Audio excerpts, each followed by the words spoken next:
Hello दोस्तों, आज का विषय है बेतलेहम और बेथेल नगर का रहस्यमय संबंध।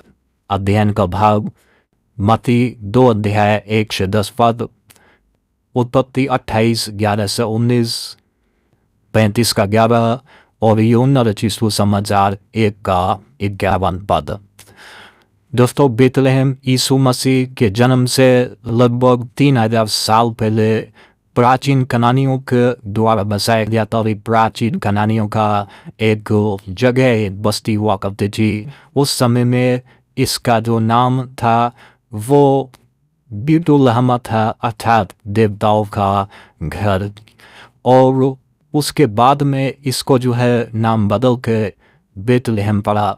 और बेतेल जो नगर था उसका नाम लूज था, और उसको जो है बदल कर याकूब ने ही इसका नाम बेथेल रखा।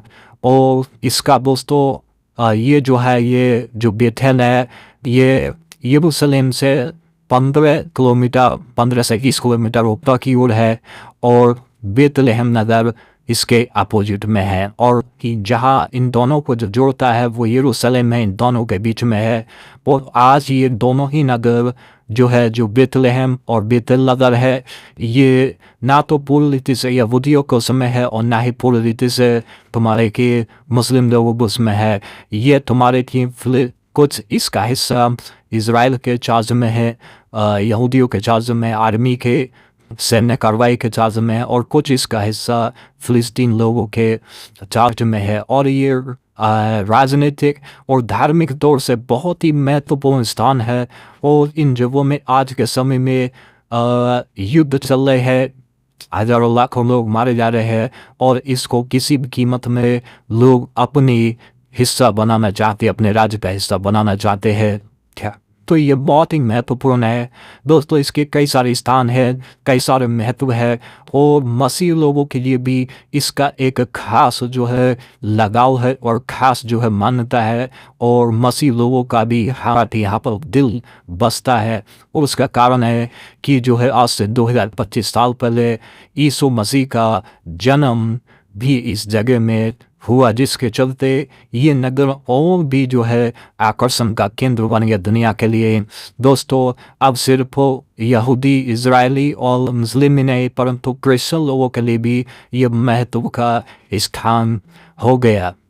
दोस्तों, इस नगर के बारे में कुछ रहस्यमय, कुछ रोचक है।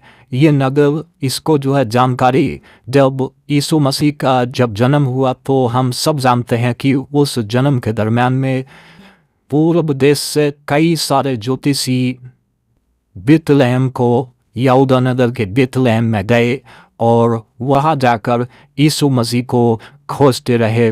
और वहाँ जब उसको मिले तो उन्होंने जाकर उसको दंडवत किया और प्रणाम किया।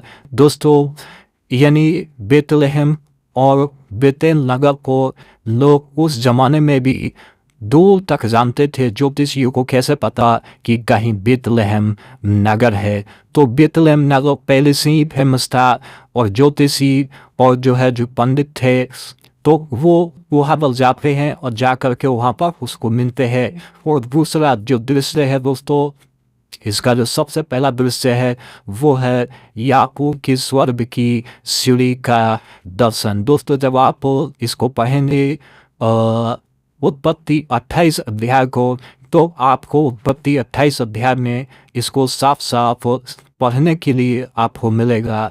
और 12 पद में, तब उसने स्वप्न में क्या देखा कि एक सीढ़ी पृथ्वी पर खड़ी है और उसका दूसरा सिरा स्वर्ग तक पहुंचता है, और परमेश्वर के दूत उस पर से चढ़ते उतरते हैं। दोस्तों जी, ये स्वर्ग की सीढ़ी का दर्शन है। ये याकूब ने जब देखा, जब वो अपने भाई के डर से हारान देश को भागा जाता था, तो रात उसने बिताई उस स्थान में, और उसने तब स्वप्न देखा। परमेश्वर ने स्वप्न में उसको दर्शन देकर बताया और बातचीत किया, और यहीं पर परमेश्वर ने याकूब को आशीष दिया, और उसने याकूब से इजराइली सी जगह में पुकारा।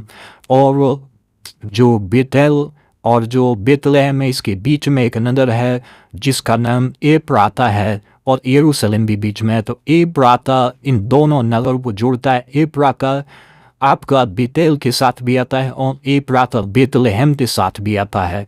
और बाइबल में जो है एफ्राता का परमेश्वर यानी बेतेल का परमेश्वर भी कहा गया है कई प्रकार से। सो दोस्तों यहाँ पर बोला जो है कई सारी चीज़ें ऐसी घटी, फिर इसी जगह में तुम्हारे की बाद में और जो है परमेश्वर के जब व्यवस्था दी गई तो मिलाप वाला तंबू भी इसी जगह में तुम्हारे की बसाया गया। मिलाप वाला तंबू बहुत समय में इस जगह में रहा और उसके बाद में जो बेतेल है वो इज़राइल के उसमें चला गया और जो बेतलहम है वो यहूदा के चार्ज में रह गया, यहूदा के भाग में आ गया।